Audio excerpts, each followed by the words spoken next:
আমি আরও একটা ইমেল পড়বো।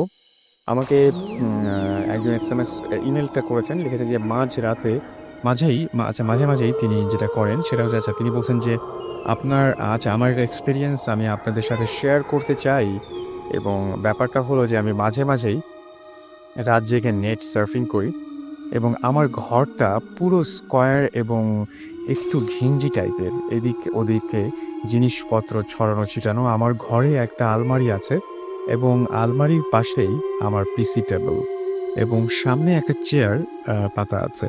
তো একদিন এরকমই আমি রাত জেগে সার্ফিং করছি। তখন রাত ১টা বা ১টা ৩০ এরকম হবে।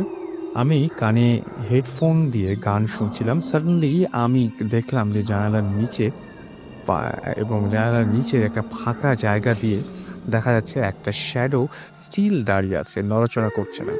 আমি প্রায় রাত জেগে রাত জাগি, বাট কোনোদিন ও জানালার নিচে ফাঁকা জায়গাটা দিয়ে ওরকম কোনো শ্যাডো দেখিনি। আমার উইয়ার্ড তেমন কোনো ফিলিংস হচ্ছিল না।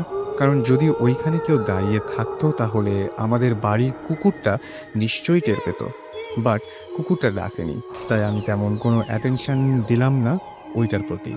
এরপর আবার আমি নিজের মতো কাজ করতে লাগলাম। সাডেনলি আমার ঘরের যেই জানালাটা দিয়ে ওই শ্যাডোটাকে আমি দেখছিলাম, সেই জানালাটা একটা ধাক্কা লাগলো এবং ধাক্কাটা বেশ জোরেই লাগলো। জানালার ছিটকানিটা আ ছিটকানিটা দেওয়া না থাকলে জানালাটা খুলে যেত, এমন জোরেই ধাক্কাটা মারা হয়েছিল। তো আমি চমকে উঠি। যদিও আমার কানে হেডফোন দেওয়া ছিল, বাট জানালার সাডেন মুভমেন্টটা আমার নজর কেড়েছিল। এইটার পর আমি বেশ ভয় পেয়ে যাই। বাট ভয় কাটানোর জন্য আমি জিনিসটাকে আবারও ইগনোর করি অ্যান্ড হেডফোনের সাউন্ডটা আরও বাড়িয়ে দিয়ে নিজের মতো কাজ করতে থাকি। আমার একটু ভয় লাগতে শুরু করে। বাট আমি ভয়টা পুরোপুরি ইগনোর করার চেষ্টা করি। এর কিছুক্ষণ পর আমি হেডফোনের মধ্যে দিয়ে শুনতে পাই যে আমাকে আমার মা ডাকছে। আমি কান থেকে হেডফোনটা কিছুক্ষণ নামিয়ে রাখি। বাট কোনো আওয়াজ শুনতে পাই না। এরপর আমি ভাবি হয়তো এইটা আমার মনের ভুল। এরপর আমি আবার আগের মতো হেডফোন দিয়ে গান শুনতে থাকি। বাট এইবারও ঠিক সেইম ভাবেই আমার মা ডাক দেওয়ার আওয়াজ পাই। এরপর আমি মার ঘরে গিয়ে দেখি মা ঘুমোচ্ছে। অ্যান্ড এবার আমার ঘরে ফিরে আমি আবারও ঘরে ফিরে আসি। তখনই ঠিক আমার ভয় লাগছিল না। তখন ঠিক আমার ভয় লাগছিল না এবং আমি কাজ করতে থাকি। এরপর বেশ অনেকদিন ধরেই কোনো প্রবলেম হয় না। এরপর ভোর ৩:৪৫ দিকে যখন অল্প আলো ফুটতে শুরু করেছে, তখন আমি বের হয়ে এবং লক্ষ্য করি যে জানালার বাইরে একটা শ্যাডো ঠিক রাতের মতোই স্টিল দাঁড়িয়ে আছে। এইবার আমি একটু সাহস করে আমার রুম থেকে বেরিয়ে করিডোরের দিকে যাই। যেইখান থেকে আমাদের বাড়ির উঠোনটা দেখা যায়। আমি গিয়ে পুরো অবাক হয়ে গেলাম, দেখি আমারই মতো একটা ফিগার দাঁড়ানো। বাট ফিগারটা সেমি ট্রান্সপারেন্ট। বাট আমার কুকুরটা কোনো রকম প্রোটেস্ট করছিল না। অর্থাৎ যিনি মেইলটি করছেন তার মতনই একজন মানুষ তার সামনে দাঁড়ানো এবং কুকুরটা কোনো প্রোটেস্ট করছে না। মনে হচ্ছিল যে আমার কুকুরটা ওই ফিগারটা চেনে। এরপর আমি জোরে চিৎকার দিয়ে আমার মার কাছে চলে যাই। মা-বাবাকে দৌড়ে এসে দেখি যে ওখানে কেউ নেই। এরপর ৪ দিন আমি জ্বরে ভুগেছি। তারপর অ্যা আমাদের বাড়িতে তান্ত্রিক ডেকে আমাকে ঝাড়িয়ে দেয়া হয়। আমাকে একটা তাবিজ দেয়া হয় অ্যান্ড আমি স্টিল ওই তাবিজটা পড়ি। এখন আর এরকম কোনো প্রবলেম আমি ফেস করি না। অর্থাৎ এটা আমি জানি না যে পরে যখন সবাই মিলে এসছেন তখন কিছু পাওয়া যায়নি। আমি শুনেছি যে কুকুর, বিড়াল এরা অনেক কিছু টের পায়। তারাও টের পায়নি। হয়তো এটা হ্যালুসিনেশন ও হতে পারে। I don't know, বাট আমি গেস করে বলছি আরকি যে হতেই পারে হ্যালুসিনেশন। বাট মাঝরাতে যদি হঠাৎ করে আপনি দেখেন যে আপনার ঘরে জানালার পাশে আপনারই মতো একটা ফিগার দাঁড়িয়ে আছে, হুবহু আপনার মতন দেখতে, বা ঘরের মধ্যে কেউ হাঁটাচলা করছে যে কিনা একদমই আপনার মতো দেখতে, কেমন লাগবে? আমার মনে হয় যে এক্সপেরিয়েন্সটা মোটেই কোনো ভালো এক্সপেরিয়েন্স বা সুখের এক্সপেরিয়েন্স হবে না। ইভেন আমার এখন এই গল্পটা বা এই ঘটনাটা পড়তে গিয়ে মনে হলো, বারবার করে মনে হচ্ছিল যে আ সত্যিই তো আপনার যে এখন যে জার্নি করছেন, জার্নিতেই বা আপনি যদি এই মুহূর্তে দেখেন যে আপনার পাশের সিটে ঠিক আপনার মতোই একজন মানুষ বসে আছে। অল্প আলোতে রাস্তার পাশ দিয়ে কোনো বাস বা কোনো ট্রাক পাস করার সময় আপনি সেই আলোটা দেখতে পাচ্ছেন যে আপনার পাশেই এইরকম একজন মানুষ ঠিক আপনার মতো দেখতে বসে আপনার সাথে জার্নি করছে, কেমন লাগবে? আপনি হয়তো লঞ্চে আছেন, আপনি হয়তো ট্রেনে আছেন, আপনি হয়তো বাসে আছেন। তো এই এক্সপেরিয়েন্সগুলো খুব উইয়ার্ড হয় এবং আপনি এখন যদি সত্যিই রোডে থেকে থাকেন এবং রোড থেকে আমাদের এসএমএস করতে পারেন। এসএমএস করার নিয়মটা হচ্ছে মোবাইলের মেসেজ অপশনে যান, সেখানে গিয়ে টাইপ করুন SHOUT শাউট স্পেস আপনার নাম স্পেস আপনার মেসেজ আর পাঠিয়ে দিন 9840 নাম্বারে। দেখতে পাচ্ছি আমাকে বেলি রেনু এসএমএস করেছেন ফ্রম যশোর। এছাড়াও রহিমা খুলনা থেকে আমাদের এসএমএস করেছেন। আমাদের এসএমএস করেছেন সৈকত। এছাড়াও গফুর আমাদের এসএমএস করেছেন। আশিক বরিশাল থেকে এসএমএস করেছেন এবং আমাকে বলছেন যে তিনি বলছেন যে, "আপনি কি ভূত বলতে কিছু আছে? আপনি কি আ বিশ্বাস করেন?" আমি বিশ্বাস করি বা না করি, আমার সাথে এক্সপেরিয়েন্স ঘটেছে ইনফ্যাক্ট। বিশ্বাস করি বা না করি, কিচ্ছু যায় আসে না। প্রশ্নটা হওয়া উচিত ছিল যে আমি ভয় পাই কি ভয় পাই না? আসলে আমি ভয় পাই। আর সেই ক্ষেত্রে ভূত এফএমে যেগুলো আপনারা শুনছেন, সেগুলো সত্যিই কারো সাথে ঘটেছিল কিনা? বা আপনারা আসলে এরকম প্যারানরমাল কোনো ব্যাপার-স্যাপার বা এরকম কোনো একটা ওয়ার্ল্ড আছে কিনা? We don't know. বাট প্রশ্নটা হচ্ছে যে আপনি ভয় পাচ্ছেন বা মজা পাচ্ছেন কিনা? আর এখানে যারা আসেন তারা খুব আন্তরিকভাবেই তাদের জীবনের ঘটনাগুলো বলেন এবং তারা তাদের দায়িত্বে এই ঘটনাগুলো বলেন। আমরা আরো একবার আমাদের গেস্টের কাছে যাবো এবং ১ম যিনি ঘটনা বলেছিলেন, এক্সপেরিয়েন্স শেয়ার করেছিলেন তার কাছে আমি আবারও ফিরে যাবো এবং আপনার 2nd একটা লাশ নিয়ে একটা ঘটনা আছে শুনেছিলাম। সেই ঘটনাটা আমি একটু শুনতে চাচ্ছি এই মুহূর্তে। হ্যাঁ, লাশ ঘর নিয়ে, লাভ ঘর নিয়ে রাইট। আপনার নামটা আরেকবার বলবেন? আচ্ছা, আমি মিথুন। আমার এই সেকেন্ড ঘটনাটা ঘটেছিল বরিশালে। আমি এর আগেরবার যখন এসেছিলাম তখনও বলছিলাম যে বরিশাল মুসলিম গোরস্থানে আমার বাসা। আচ্ছা।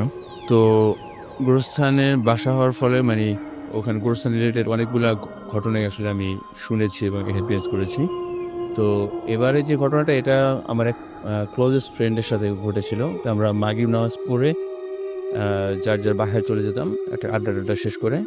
তো ওই গোরস্থানের আমার এক ফ্রেন্ডের বাসা ছিল, যার বাসার আচ্ছা তার আগে আমি একটু বলে নেই। আমাদের গোরস্থানে একটা মানে লাশ গোসল করানোর একটা ঘর ছিল। যে ঘরটাতে মানে সাধারণত লাশ গোসল করানো হয় এবং এই ঘরটা নিয়ে বিভিন্ন ধরনের রিউমার ছিল এবং সবাই চেষ্টা করতো এই ঘরটাকে একটু এড়িয়ে চলার। আচ্ছা। তো আমরাও মোটামুটি এই ঘরটার আশেপাশ দিয়ে খুব একটা যেতাম না। হুম। তো একদিনের ঘটনা যেদিন আমরা আড্ডা-টাড্ডা শেষ করে মাগরিব নামাজ পড়ে মসজিদ থেকে বের হলাম। তো আমার এক ফ্রেন্ড যাবে ওর বাসায়। তো ওর বাসায় যাওয়ার জন্য গোরস্থানের ভিতর থেকে একটি শর্টকাট ছিল যে ওই লাশ ঘরের পাশ দিয়ে যাওয়া লাগে আরকি। তো ও জিনিসটা মানে মানে ওই শর্টকাটটা ও প্রায় ইউজ করতো আরকি। তো যেত। তো ওইদিন মানে অ্যাজ ইউজুয়াল যাচ্ছিল। যাওয়ার সময় হঠাৎ করে মানে ওটার সামনে এসে দেখে যে দরজাটা খোলা। আর ওটার দরজাটা সাধারণত বন্ধ থাকতো। লাশটা আসলে খোলা হতো এবং পাশে লোকজন থাকতো। মানে লাশের সাথে যারা রিলেটিভ ছিল তারা হয়তো যেমন লাশ গোসল করানোর লোকজন থাকতো। তো ও দেখে যে দরজা খোলা অথচ আশেপাশে কোনো লোকজন নেই। ঘটনাটা কি? তো ও একটু কিউরিওসিটির বলেই আ ঘরটার ভিতরে একটু উঁকি দেয়। দেখে যে একটা লোক বসে আছে আ মাথা নিচু করে। ২ হাত হাঁটুর উপরে। আর আরেকটা বিষয় আমি বলে রাখি, ঘরটার ভিতরের লাইট অফ করা ছিল। পিছনে একটা লাইট জ্বলতেছিল এবং ঘরটার একটাই দরজা, কোনো জানালা নেই। কয়েকটি বড়, বড় ফুঁকা আছে। তো ওটা দিয়েই লাইটগুলা আসছিল। তো ও এটা দেখার পর জিজ্ঞেস করে মানে একটু ওর কাছে একটু মানে অড লাগছিল যে এটার ভিতর তো সাধারণত কেউ থাকে না। আর এইভাবে একটা লোক বসেছে কারণটা কি? তো একটু সাহস নিয়ে জিজ্ঞেস করে, "ভাই আপনি কে?" তো জিজ্ঞেস করার পরে ওই লোক বলে যে আমি মানে ২-৩ বার জিজ্ঞেস করে ও। তো একবার বলে যে আমি জালাল। তো বলে যে, "আপনি জালাল, আচ্ছা ঠিক আছে বুঝলাম। কিন্তু আপনি এখানে কি করেন?" তো ওই লোক বলে আবার ২-৩ বার প্রশ্ন করলো। তো উনি ৩য় বার আবার অ্যান্সার করলো যে, "আমি তো এখানেই থাকি।" তো ও বলল যে বুঝলো যে হয়তো পাগল-টাগল টাইপের কিছু একটা হতে পারে। তো ও জিনিসটা এড়িয়ে যাওয়ার চেষ্টা করলো। তো ওখান থেকে চলে যাচ্ছিল। তো ওই লোকটা হঠাৎ করে পিছন দিয়ে ডাক দিয়ে বলল, "দরজা চাপ দিয়ে যান।" তো ও দরজা চাপ দেয়নি। ও সোজা ওখান থেকে চলে এসছে। তো চলে কিছুক্ষণ সামনে এগোনোর পর আমাদের ওখানকার গোরস্থানে একজন আ কেয়ারটেকার এর মতো ছিল। তো উনার সাথে দেখা। বলল যে, "আঙ্কেল আপনাদের ওই লাশ ঘরের ভিতর একটা লোক বসে আছে দেখলাম। একটু অদ্ভুত টাইপের মনে হলো লোকটাকে।" আচ্ছা। তখন বলল যে, "কেন? লাশ ঘরে তো কারো কিছু থাকার কথা না। কারণ আমার ওইটার চাবি একমাত্র আমার কাছেই থাকে। লাশ আসলে খুলে দেই। তো ওরা গোসল-টোসল করায়।" এই তো ও বলল যে, "না আমি দেখলাম একমাত্র একটা লোককে।" "না এটা অসম্ভব। তুমি ভুল-টুল দেখছো হয়তো।" তবে ওর প্রিয়াবিলিটি আঙ্কেল ওর সাথে আসে এবং আসার পরে যে দেখে যে দরজাটা লক করা। ওকে। দরজা লক করা এবং আঙ্কেল বলে এই যে লক করা, তুমি কি দেখছো? বলছেন না দরজা খোলা ছিল এবং ওই লোকের সাথে আমার কথা হয়েছে এবং যাওয়ার সময় উনি আমার বলছে যে তুমি দরজা চাপ দিয়ে যাও, কিন্তু আমি চাপ দিইনি, আমি চলে এসেছি সোজা। আঙ্কেল বললো যে না এটা তুমি কারে না কারে দেখছো, আচ্ছা তোমার সাথে কি কথা হয়েছে, নাম টাম বলছে তখনও? তো নাম বলছে যে জালাল। আচ্ছা দেখতে কেমন? তো দেখতে তো আসলে আমি অন্ধকারের ভিতরে যতটুকু দেখছি যে লুঙ্গি পরা খালি এক লোক, চুল টুল বড়, কালো, গায়ের রং কালো এবং শুকনা মতো, মাথা নিচু করে বসা। বললো যে জালাল নামে আমাদের এখানে এক লোক ছিল যে এখানে লাশ গোসল করানোর কাজ করতো। তো আর ও তো মারা গেছে আরো 3 বছর আগে, ওই যে ওইটার কবর পাশে দেখাই দিল। না না, লাশ যেখানে ধোয়ানো হয় তার পাশেই। তার একটু পাশেই ওর কবরটা, জালাল সাহেবের কবরটা ছিল, জালালের কবরটা ছিল। তো এইটা শোনার পর আমার ফ্রেন্ড খুবই ঘাবড়ে গেল যে ইটস কোয়াইট ইম্পসিবল, যে এটা তো আসলে যে লোক মারা গেছে সেই লোককে আমি কিভাবে দেখি? সেই লোককে আমি কিভাবে দেবো। আরেকটা নিশ্চয়ই জানালার সাথে তার আগে পরিচয় আছে। পরিচয় এবং আরেকটা বিষয় ছিল যে ও এই আমি গ্রোসান রোড এলাকায় আসছে 1 বছর আগে, আর জালাল মারা গেছে 3 বছর 1 বছর আগে। তো মানে এমন যদি হতো যে ওর সাথে একটা মানে হ্যালুসিনেশন বা কিছু একটা করতে, এরকমই না, একদম সামথিং আউট অফ নাথিং এর ভিতর থেকে একটা লোক এসে ওর কাছে মানে ওর সাথে আলাপ হলো। তো জিনিসটা আসলে আমাদের কাছে যখন বললো আমাদেরকেও বেশ একটা নাড়া দিয়েছিল ঘটনাটা, যে এবং আমরা এর আগে বিভিন্ন লোকের কাছে ওই ঘর সম্বন্ধে বিভিন্ন ঘটনা শুনছি, কিন্তু এই ঘটনাটা আমাদেরই সার্কেলের একজনের সাথে ঘটলো, এই মানে যার ফলে আমরাও এরপর থেকে আর ওই ঘরের ধারে কাছে আরও যেতাম না আর কি। ওকে, সো এই ছিল ঘটনা। So stay tuned to radio Furki and don't stop the Furki. আমরা যাচ্ছি আমাদের আরও একজন গেস্টের কাছে। আপনার নামটা একটু বলবেন আমাদের সবাইকে। হ্যালো লিসেনার্স, আমি ইয়াওয়ান। আমি আগেও একবার এসেছিলাম, আপনাদের মনে থাকতে পারে। তো যাই হোক, শুরুতেই থ্যাঙ্কস রাসেল ভাইয়া আমাকে আরও একবার ইনভাইট করার জন্য, এখানে আসার জন্য। আর আমি আরেকটু থ্যাঙ্কস জানাতে চাই, কারণ গত পর্বে আমি ফেসবুকের ডিসকর্পিয়ন্স পেজে একটা প্যারানর্মাল জার্সি দেখতে বলেছিলাম। অনেক লিসেনার দেখেছেন এবং আমরা ভালো রেসপন্স পেয়েছি, তাদেরকে মেনি মেনি থ্যাঙ্কস, এবং সকল লিসেনার্সকে স্করপিয়ন্স এবং ইউএনের পক্ষ থেকে ঈদ মুবারক। ওকে, এবার আমি চলে যাব এক্সপিরিয়েন্সে। আমার গতবারের এক্সপিরিয়েন্সগুলো ছিল আমার বাকি এক্সপিরিয়েন্সে চলে হয় একবার। হ্যাঁ, হ্যাঁ। গতবারের এক্সপিরিয়েন্সগুলো আমার বাসার এক্সপিরিয়েন্স ছিল, বাট এবারের এক্সপিরিয়েন্সগুলো অ্যাকচুয়ালি অন্য জায়গার, আমার বাসার না। ফার্স্টে আমি যে এক্সপিরিয়েন্সটা শেয়ার করবো, এটা আমার এক ফ্রেন্ডের এক্সপিরিয়েন্স, আমার খুবই ক্লোজ ফ্রেন্ডের এক্সপিরিয়েন্স। তো ওর আগের বাসায় ঘটনাটা ঘটতো। ওর আগের বাসাটা ছিল ঢাকার মধ্যেই, আমি একটা জায়গাটা বলছি না, এটা বাসাবোধ ছাড়িয়ে একটা জায়গা, বাট জায়গাটা একটু লোকালয় ছাড়িয়ে আর কি, একটু খালি জায়গার, মানে ওর বাসার আশেপাশে অনেক ফাঁকা স্পেস ছিল, মানে আই মিন হ্যাঁ নিরিবিলি ছিল, বিল্ডিংটার চারপাশে বেশ খালি ছিল। তো ওদের বাসায় একটা রহস্যময় জিনিস ছিল যে ওরা থাকতো 4 তলায়, 5 তলাটা ছিল ছাদওয়ালা একটা বাসা। আর 5 তলায় যারা ভাড়াটিয়া থাকতো তারা 5 তলার ওই বাসাটার একটা রুম ইউজ করতে পারতো না। আই মিন ওনারা বলেছেন যে ওনারা যখন বাসা দেখতে এসেছিলেন ভাড়া নেওয়ার আগে, তখনই নাকি বাড়িওয়ালা বলে দিয়েছিলেন যে আপনারা ভাড়া নিতে পারেন, বাট এই রুমটা আপনারা ইউজ করতে পারবেন না। কিন্তু কেন, কোনো উত্তর তিনি দেননি। তিনি বলছেন যে ইউজ করতে পারবেন না এবং কেন এটা প্লিজ জিজ্ঞেস করবেন না। সো এটা একটা মিস্ট্রি ছিল। তো যাই হোক, ওই ফ্রেন্ডের যে এক্সপিরিয়েন্স ছিল সেটা হচ্ছে ওর প্রতি রাতে 2:30 থেকে 3টা এই সময়টার মধ্যে একবার ঘুম ভেঙে যেত, এবং ঘুম ভাঙার 2টা কারণ ছিল। ও ঘুম ভেঙে 2টা জিনিস রিয়েলাইজ করতো। এক, ছাদের থেকে কুকুরের কান্নার সাউন্ড আসতো, এবং সেটা ভয়ঙ্কর রকমের একটা কান্নার সাউন্ড ছিল। এখানে বলে রাখা ভালো, কুকুরের ডাক আর কুকুরের কান্নার মধ্যে কিন্তু বেশ পার্থক্য আছে। কুকুরের ডাক আমরা অহরহ শুনি, কিন্তু কুকুরের কান্না জিনিসটা অনেক ভয়ঙ্কর, আর বিশেষ করে সেটা গভীর রাতে ঘুম ভাঙার পর যদি কেউ শোনেন, এটা আসলে মানে কেউ নিজে না শুনলে বোঝানো সম্ভব না, বেশ ভয়ঙ্কর। আর একটা জিনিস হতো, সেটা হচ্ছে কুকুরের ডাকটাও শুনতো, আর ওর মশারি টানায় শুইতো, ওর মশারিটার পার্টিকুলার একটা কোণা খুলে যেত, অন্য কোনো কোণা না। এটা প্রতি রাতেই ঘটতো যে 2:30 থেকে 3টার মধ্যে ওর ঘুম ভাঙবেই, এবং ভেঙেই ও রিয়েলাইজ করবে যে ওর মশারির ঠিক ওই একটা কোণায় খোলা, এবং কুকুরের কান্নার সাউন্ডটা। তো প্রথম রাতে ঘটার পর থেকে দ্বিতীয় রাত থেকে স্বাভাবিকভাবে সে মশারি ডেফিনেটলি অনেক শক্ত করে গিট দিয়ে বাঁধতো, আর জিনিসটাতেও ভয়ও পেতো রাতের বেলা। কিন্তু এই ব্যাপারটা থামছিল না। তো 3-4 দিন সার্ভাইভ করার পর ও একবার 5 তলার ওই ফ্যামিলির কাছে গেল। ওই ফ্যামিলির কাছে গিয়ে জিজ্ঞেস করলো যে আসলে তারা কোনো কুকুর টুকুর পালে কিনা, রাতের বেলা ছাদে তারা কি কোনো কুকুর ছেড়ে দেয় কিনা, কোনো সাউন্ড পায় কিনা, এরকম সামথিং। তো ওনারা যেটা বলেছিল যে না, ওনারা তো কুকুর পালেনি না, বরং ওনারাও এই ডাকটা শোনেন। এই কুকুরের কান্নার সাউন্ডে ওনাদেরও প্রায় রাতেই ঘুম ভেঙে যায়, এবং ওনারাও এটাতে বেশ ভয় পান। প্রথম নাকি তারা এরকমও করেছেন যে দরজা খুলে ছাদে গিয়ে দেখেছেন, বা মাঝে মধ্যে এরকমও করেছেন যে জানালা খুলে উঁকি দিয়ে দেখেছেন, কিন্তু কুকুর কেন, কোনো প্রাণী বা কোনো বস্তু কোনো কিছু চিহ্নই পাওয়া যায়নি, ছাদটা থাকতো পুরোই খালি, কিন্তু সাউন্ডটা ঠিকই থাকতো, সেই কুকুরের কান্নার সাউন্ড। আর এই সাউন্ডটা আমি নিজেও একদিন শুনেছি। ওই ফ্রেন্ডের মশারি নিয়ে সমস্যাটা হওয়ার পর থেকে ও টানা ৯-১০ রাত এরকম হয়েছিল যে ঠিক ওই একটা কোণায়, রাত ২:৩০ থেকে ৩টার মধ্যে একটা কোণায় ফুলে যেত। এবং এটা অবাক ছিল, কারণ আসলে মশারি তো দুইভাবে টানানো যায়, এক কোণে একটা পিনের মধ্যে একটা মশারির একটা হোল ঢুকে দেওয়া, অথবা দড়ি দিয়ে গিট দেওয়া। ও মশারিটা টানাতো অ্যাকচুয়ালি দড়ি দিয়ে গিট দিয়ে, এবং বেশ ওই ঘটনাটা যেহেতু ঘটতো বেশ শক্ত করে গিটটা দিত, কিন্তু তারপর এটা খুলে যেত। তো একটা একটা পর্যায়ে ও ভয় পেয়েই মশারি ইউজ করা ছেড়ে দেয়। ও ৯-১০ দিন পর মশারি ইউজ করা বন্ধ করে, ও কয়েল স্প্রে এগুলা ইউজ করা শুরু করে। তো আমাকে ঘটনাটা ও বলেছিল, আমার কাছে ব্যাপারটা ইন্টারেস্টিং লাগছে। আমি ওকে বলছিলাম যে আমি তোর বাসায় তোর সাথে একদিন রাতে থাকতে চাই, আমি নিজে একটু দেখবো কি হয়। ও রাজি হলো, বাট আমাকে বলছিল যে আমি কিন্তু মশারি টানাইতে দিব না। আমি অনেক রিকোয়েস্ট করছি, তারপরেও দেয় নাই। যাই হোক, আমি যে রাতে ছিলাম সে রাতেও আমি শোয়ার আগে অনেকক্ষণ ওকে রিকোয়েস্ট করছি, প্লিজ মশারিটা টানা না, আমি একটু দেখি। কিন্তু আমি এখনো মনে করতে পারি যে জাস্ট মশারি টানানোর কথাটা বললেই ওর মানে ভয়ে ফেসটা পুরো রক্তশূন্য হয়ে যেত, যে জাস্ট লাইক মশারিটাই যেন ভূত, এরকম একটা ব্যাপার ওর মধ্যে কাজ করতো। মশারি দিতে চলে আসছিল। তো আমি তারপরে শেষ পর্যন্ত ওকে রাজি করাতে পারিনি, মশারি ছাড়াই আমরা শুয়ে পড়ি।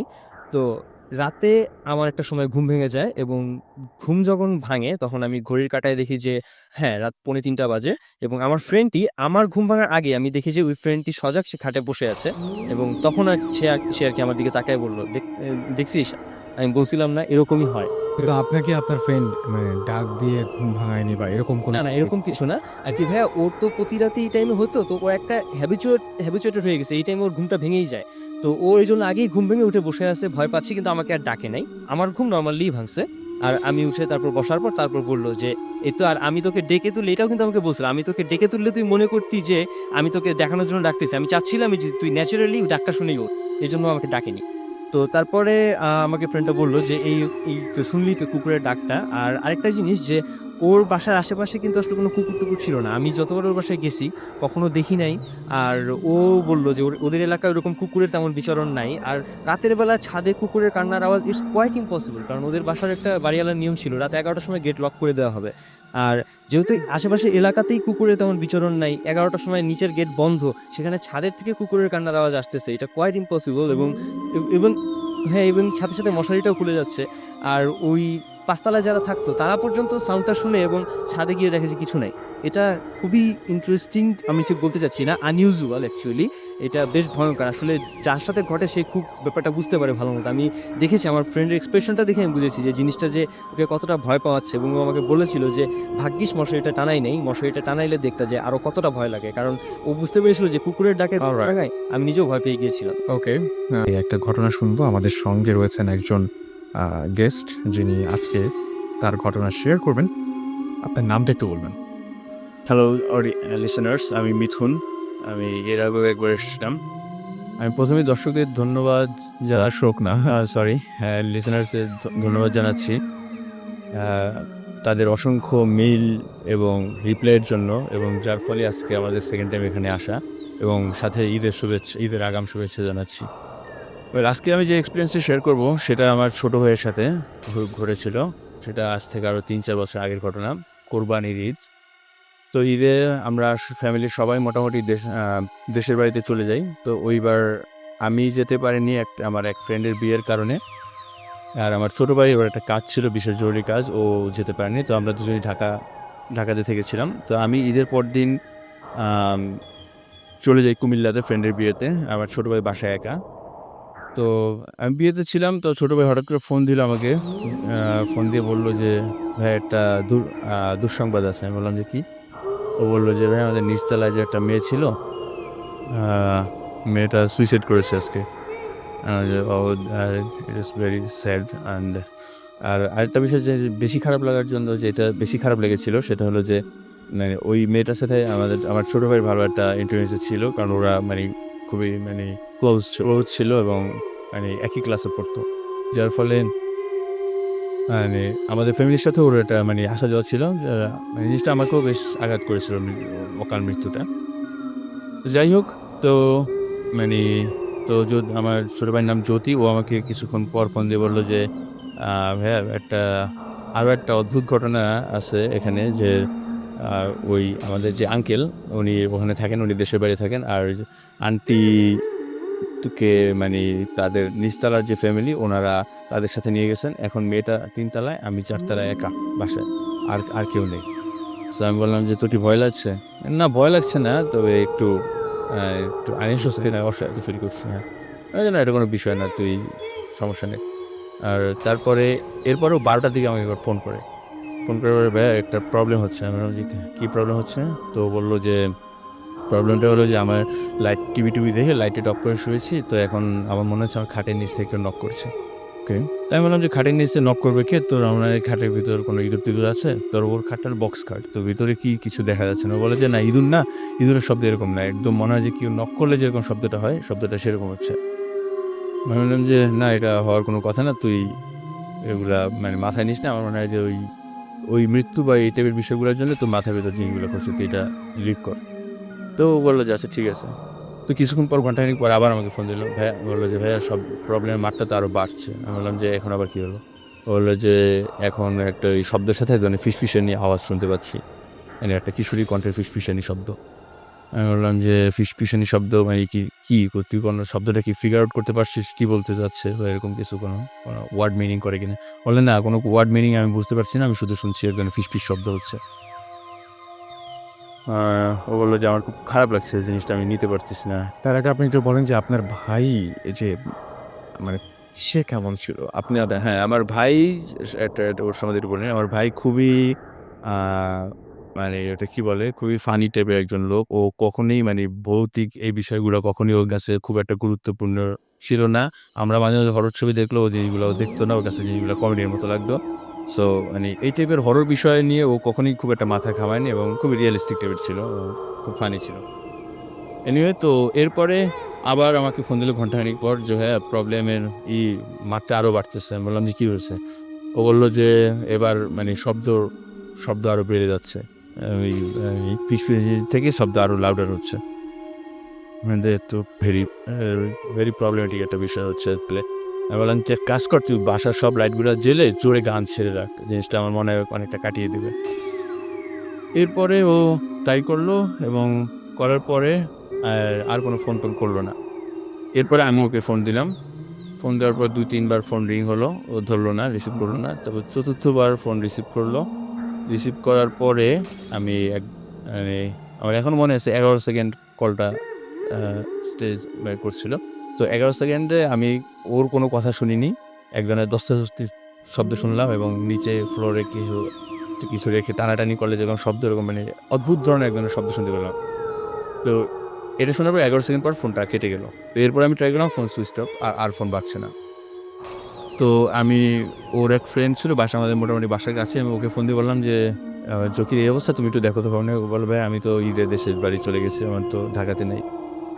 এরপরে আমি আর বাবা-মাকে জিনিসটা মানে জানালাম না, কারণ তারা নাই, বাইরে আছে, তো তারা টেনশন করবে শুধু করে। তো আমি করলাম কি মানে পরবর্তীতে মানে মানে বাসের জন্য ওয়েট করতেছিলাম যে আমার এখন চলে যেতে হবে, কারণ শরীরের অবস্থা খুব খারাপ। তো আমি একদম ফার্স্ট যে বাসটা ছাড়লো ওখান থেকে ওটাতে ব্যাক করলাম। তো আমার ফিরতে প্রায় 9:30 মতো বাজে।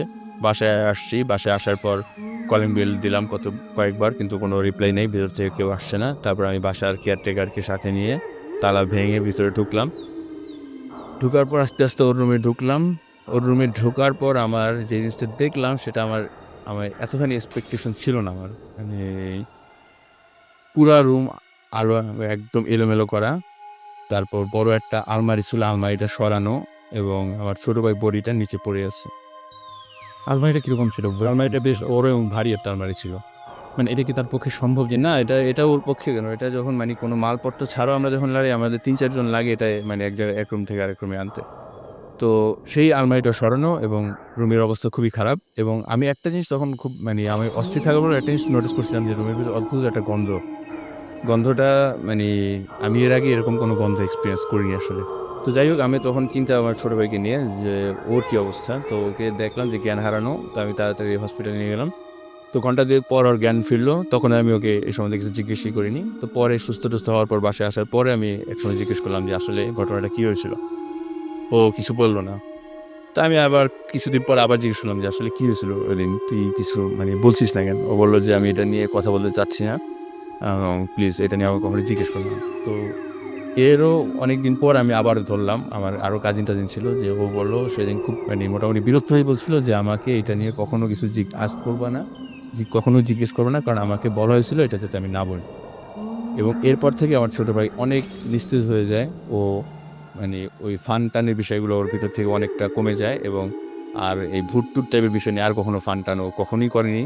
এবং মানে কোনো মতামত নাই, কোনো ধরনের নো কমেন্টস আর কি, এই টাইপের বিষয়ে তার কোনো ইন্টারেস্ট বা কখনোই কোনো ধরনের এটা। আচ্ছা, আপনারা যখন যে হসপিটালে নিয়ে গেছিলেন, ডাক্তাররা দেখে কি বলছিল? ডাক্তাররা দেখে বলছিল যে মানে এক ধরনের মানে আমি বললাম যে অজ্ঞান, কারণটা কি? বললো যে এটা কোনো হঠাৎ করে ভয় পেলে মানুষ মাঝে মাঝে এরকম হয়ে যায়, সেটা কোনো মানে ফিজিক্যালি কোনো ধরনের ডিসঅর্ডার হয়নি আর কি।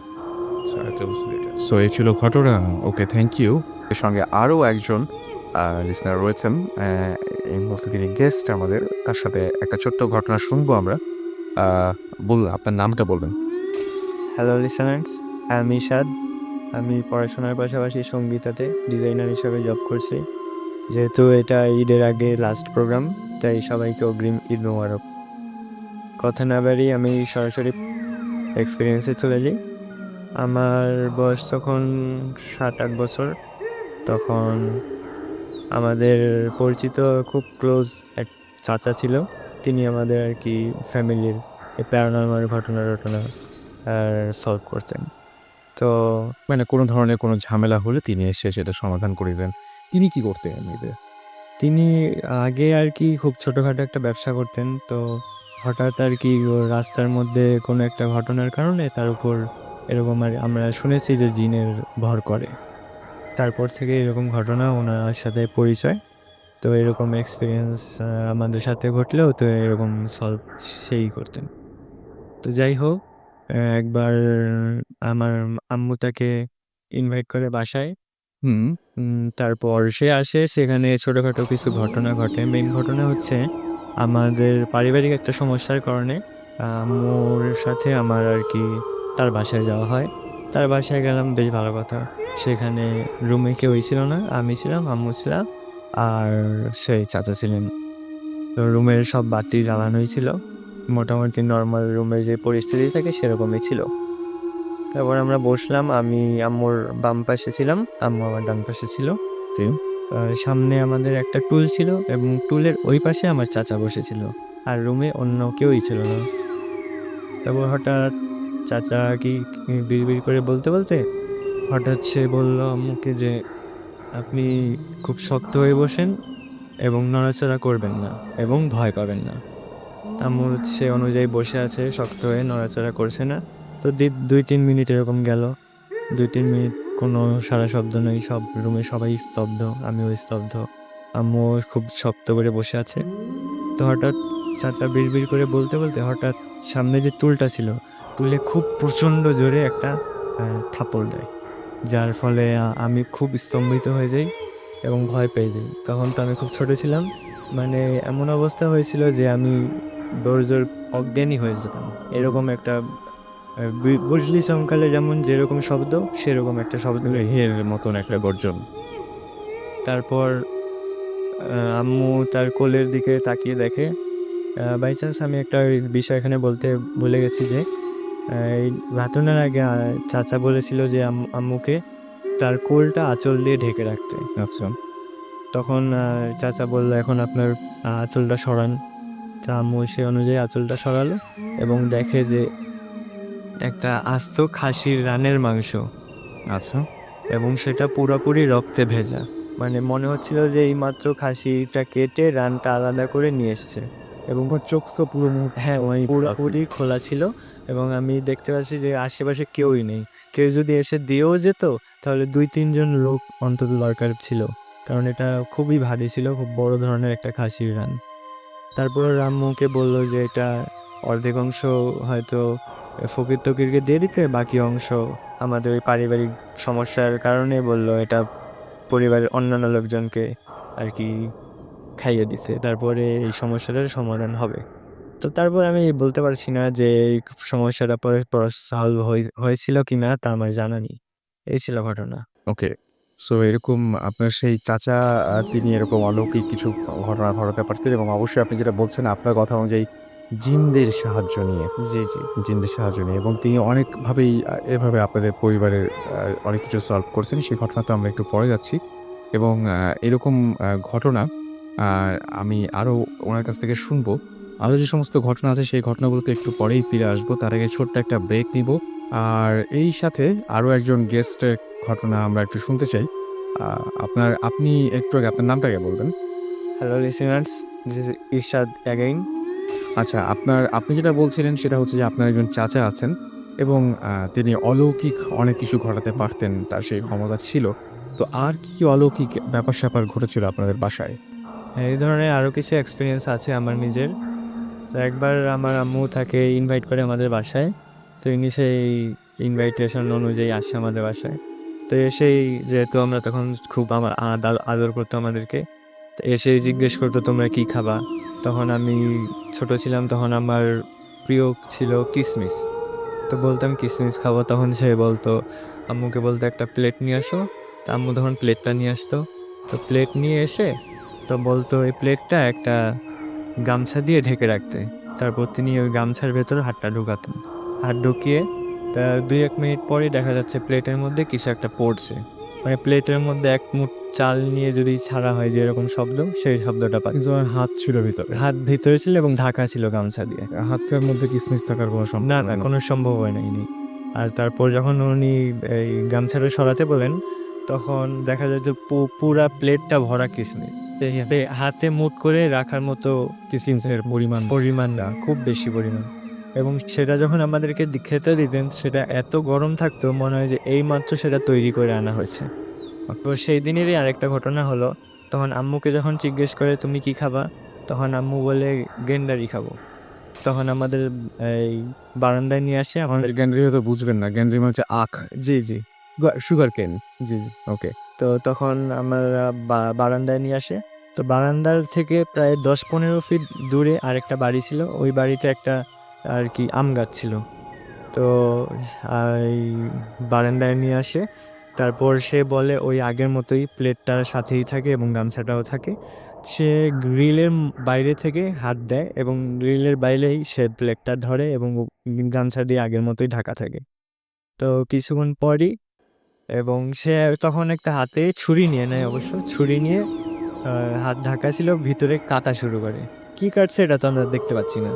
কিন্তু আমরা এক্সপেরিয়েন্স করতে থাকি যে সামনের যে আম গাছটা ছিল, ওইখানের কোনো একটা কোনার ডাল খুব প্রচণ্ড জোরে নাড়াচাড়া করছে। মানে এখানে তিনি করেছেন আর ওইখানে। উনি কিন্তু ১ম এ বলেন ইন্ডিকেশন করে দেয়নি যে ওই আম গাছটা থেকেই আমি কোনো কিছু এনে দেবো। এরকম কোনো কিছুই বলেনি। উনি জাস্ট ওটা কাটছে। কিন্তু আমরা দেখতে পাচ্ছি না যে ভিতরে কি কাটছে বা কি হচ্ছে। তারপর আমরা দেখতে পাচ্ছি ওই গাছের ডালটা নড়ছে কিন্তু কোনো বাতাস-টাতাস কিছুই নেই। তারপর যখন উনি বলল গামছাটা সরাতে, তো দেখলাম কিছু ডালপালা হুম। জমে আছে ওটার মধ্যে। তো বলল আম্মুকে, "এটা খাও।" আম্মু বলে, "এটা খেয়ে তো আমি স্বাদ পাবো না। এটার মধ্যে তো আখের স্বাদ পাবো না।" তো বাস জাস্ট অনেক রিকোয়েস্ট করার পর খায়। তো ওটা খাওয়ার পর আম্মু অবাক। এটা গাছের একটা আম গাছের ডাল, ওটা আখের স্বাদ কিভাবে আসতে পারে? দেখে ওটার মধ্যে সম্পূর্ণই আখের স্বাদ পেল এবং সে ওটা দেখে খুবই হতভম্ব, এটা কিভাবে সম্ভব? তারপর সো এরকম অনেক কিছু আপনার ঘটেছে। আচ্ছা আপনার পাশে একজন দেখতে পাচ্ছি উনার নামটা একটু শুনি। আচ্ছা লিসেনার্স হ্যাঁ, হ্যালো লিসেনার্স, আমি সজীব। ওকে আপনার তো ছোট, ছোট ঘটনা আছে আমি একটু শর্টকাট শুনে ফেলি। হ্যালো লিসেনার্স, আমি সজীব। আমি আজকে আপনাদের সাথে একটা প্ল্যান চ্যাটের ঘটনা শেয়ার করব। মানে আমরা সবসময় এরকম শুনে থাকি যে প্ল্যান চেট অনেকেই করতে চান কিন্তু প্ল্যান চেট আসলেই করলে কোনো সময় কোনো আসলে এরকম গুড সোল বা যেই সোলই বলি না কেন তারা আসে কিনা, আসলে এরকম কোনো ঘটনা ঘটে কিনা এটা নিয়ে আমরা ঠিক জানি না। কিন্তু আপনি সিওর আপনি আমাদেরকে মানে একদম নিশ্চিত করছেন, অ্যাসিওর করছেন যে এরকম ঘটনা ঘটেছে? হ্যাঁ, আচ্ছা কাদের সাথে ঘটেছে এটা? এটা আমার কিছু ফ্রেন্ডসদের সাথে ঘটেছে। আমার ৪ জন ফ্রেন্ডস, ওরা ঠিক করেছিল প্ল্যান চ্যাট করবে। তো ওরা প্ল্যান চ্যাট করার জন্য একটা রুম ওরা প্ল্যান চ্যাট করার জন্য একটা রুমে ওরা ৪ জন বসেছিল। তো করার জন্য ওরা আ একটা হার্ডবোর্ডের মতো, একটা সাদা হার্ডবোর্ডের মতো, ওটা ওটা ৪ কোণা। তো ওখানে ওরা ৪ জন ৪ কোণায় বসেছিল। আর চারদিক থেকে 4টা মোমবাতি ওরা জ্বালিয়ে রেখেছিল। তো তারপর ওরা শুরু করলো ওদের ওদের প্ল্যানচেট। তো আর হচ্ছে ওরা ওদের যে পিসবোর্ডটা ছিল ওটার মাঝখানে একটা সার্কেল এঁকেছিল। তো ওটার মাঝখানে একটা কয়েন রাখা ছিল, আর বাম পাশে ইয়েস লেখা ছিল, ডান পাশে নো লেখা ছিল। ওকে। ওকে। তো ওদের ইন্টেনশন ছিল ওদের সামনে এইচএসসি পরীক্ষা ছিল। তো ওদের ইন্টেনশন ছিল যে ওরা এইচএসসির কোয়েশ্চেন বের করবে। খুব ভালো ইন্টেনশন। তো তারপর ওরা বই নিয়ে বসেছিল। ওরা একটা ওদের ইন্টেনশন ছিল যে একটা করে কোয়েশ্চেন করবে, ওটা কয়েনটা ইয়েস অথবা নিতে যাবে। তো তারপর ওরা বেশ কিছুক্ষণ ওদের ইয়ে করে যাচ্ছে, ওদের মেডিটেশন চালিয়ে যাচ্ছে। তো হঠাৎ করে দেখা গেল যে রুমে একটা পিকচার টাঙানো ছিল, এই পেরেকে একটা পিকচার টাঙানো ছিল। তো হঠাৎ করে ওই পিকচারটা পড়ে গেল। পিকচারটা এমন না যে যদি কোনো একটা ওয়াল থেকে পিকচার পড়ে যায় তাহলে ওটা ওয়াল ঘেঁষে পড়ে যাবে, কিন্তু এমন হলো না। হলো যে পিকচারটা মনে হচ্ছে যে কেউ ধাক্কা দিয়ে ফেলে দিল, মানে জোরে পুশ করেছে। কেউ ফেলে দিল। তো তারপর এটা দেখে ওরা বেশ ভয় পেয়ে গেল। তবে হঠাৎ করে জানালা খুলে বাইরে থেকে প্রচুর বাতাস আসতে শুরু করলো, আর একদম পুরো ঝোড়ো হওয়ার মতো অবস্থা। বাইরে থেকে পাতা এসে পুরো ঘরটাও ভরে গেল। আর ওরা বেশ ভয় পেয়ে গিয়েছিল। আর হঠাৎ দেখতে পেলো যে জানালার সামনে কিছু একটা ফিগার ওরা ওখানে দাঁড়িয়েছিল। তো ওরা এটা দেখে এত ভয় পেয়ে গিয়েছিল ওরা রুম থেকে এক ক্লাস বেরিয়ে গিয়েছিল। ওরা প্ল্যানচেট শেষই করতে পারেনি, শেষ না করেই না করে ওরা বের হয়ে গিয়েছিল। আর ওদের মধ্যে একজনের কিছু প্রবলেম হয়েছিল, ওর বেশ জ্বরে আক্রান্ত হয়েছিল, বেশ কয়েকদিন ওর জ্বরে আক্রান্ত ছিল। তো এই ঘটনা ছিল। ওকে। সো আমি এই প্ল্যান চেট করার এই ব্যাপারটা একটা ছোট্ট কথা বলতে চাই। সেটা হচ্ছে যে একটা জিনিস আমরা ম্যাজিকে সবসময় শুনি যে ম্যাজিকে একটা জিনিস ভ্যানিশ করে দেয়া বা ম্যাজিকে একটা জিনিস ভ্যানিশ করে দেওয়াটা খুব মানে যতটা বেশি কঠিন তার চাইতেও বেশি কঠিন সেটা আবার ফিরিয়ে নিয়ে আসা। মানে ম্যাজিকে আপনি একটা জিনিস নাই করে দিলেন, তারপরে সেটাকে আবার যদি ফিরিয়ে নিয়ে আসতে চান সেটা খুব টাফ একটা ব্যাপার হয়।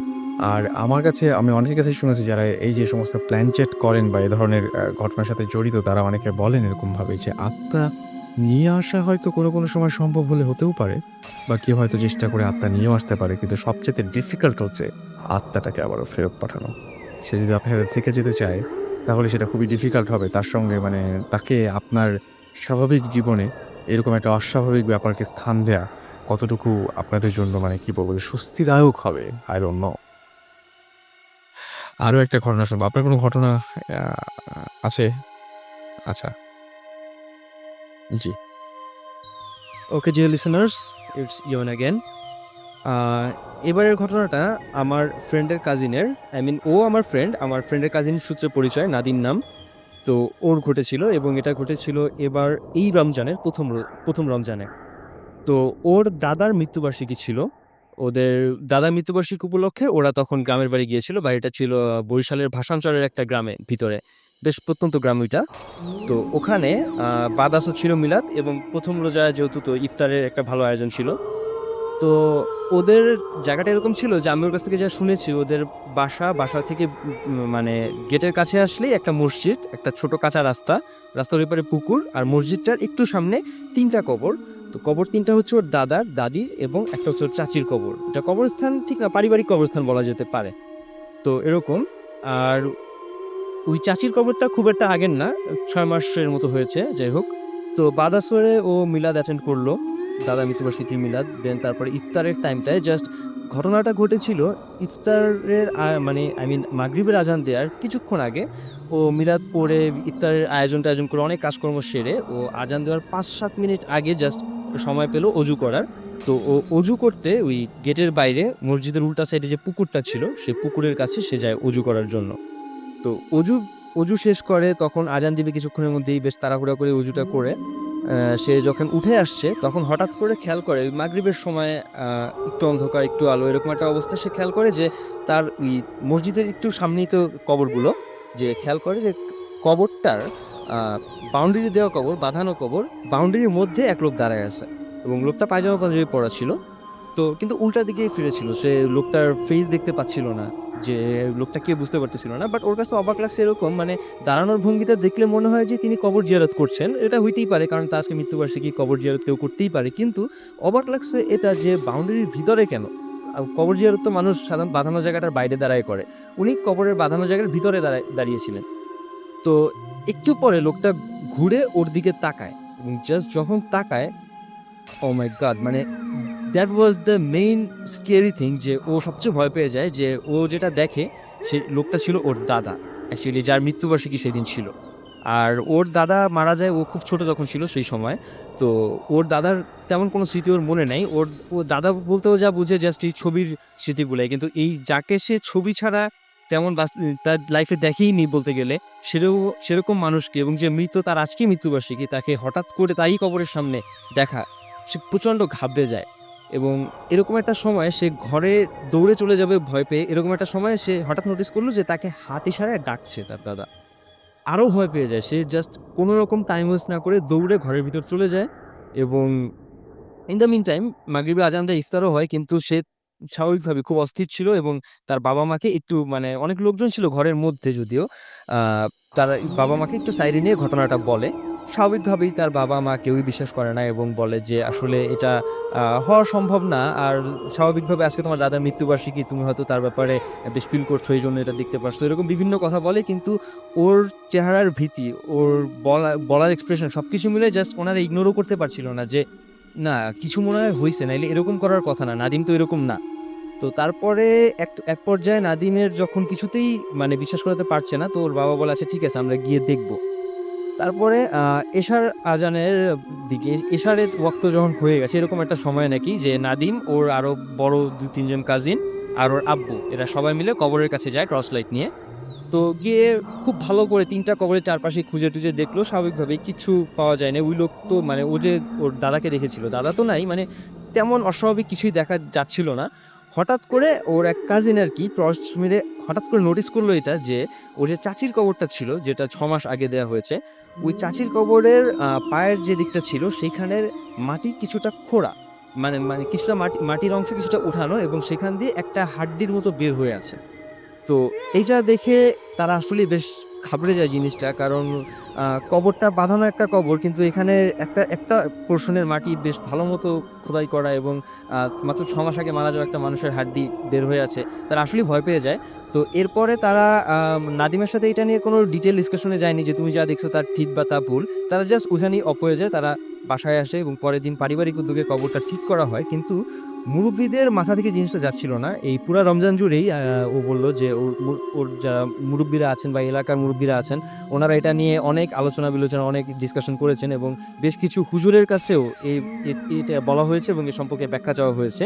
তো স্থানীয় কিছু হুজুর এরকম একটা ব্যাখ্যা দিয়েছেন যে হ্যাঁ, নাদিম সম্ভবত তার দাদাকেই দেখেছে, অ্যাকচুয়ালি দাদার রুহুকে দেখেছে। এটা স্থানীয় হুজুরদের মতামত যে তার দাদার রুহুকেই হয়তো দেখেছে।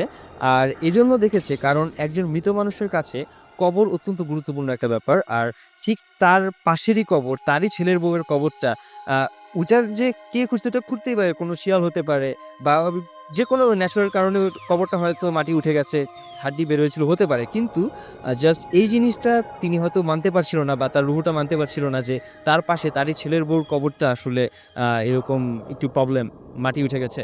সো এই এটার জন্যই হয়তো তিনি এই মেসেজটা দেওয়ার জন্যই হয়তো তার এক্সিস্টেন্স দিয়েছিলেন এবং তারা অনুমান করে নিয়েছে যে হাত ইশারায় হয়তো এজন্যই ডাকছিলেন তাকে বলে দেওয়ার জন্য যে এটা ঠিক করতে। অলরাইট। আমরা